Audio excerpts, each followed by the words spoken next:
mwatwakiriye mu gitaramo cyanyu.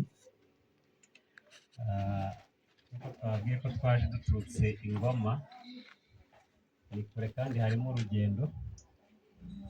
Twifuzaga ko bibashobokeye cyangwa se bikunze mwabasha kuturekura kugira ngo tujye kureba n'abandi twasize, tunabagezeho inkuru nziza y'uko twabasanze. Murakoze cyane tuyishimye.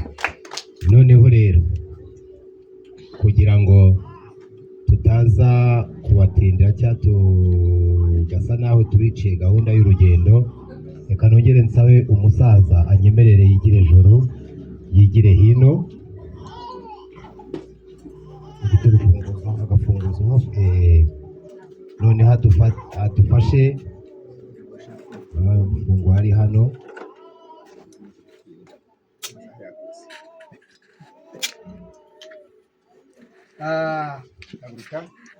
Turabashimiye kandi gusubiza inyishu y'ijambo ryawe ni y'igiciro, ntabwo twananirwa kuryakira kubera ko ni na ngombwa.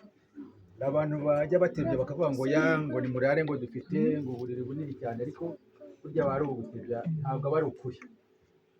Ni na ngombwa ko mubasha gusubira mu rugo kugira ngo undi muryango wanyu wishimire urugendo rwanyu, mubabwire muti twagenze ariko turanagarutse.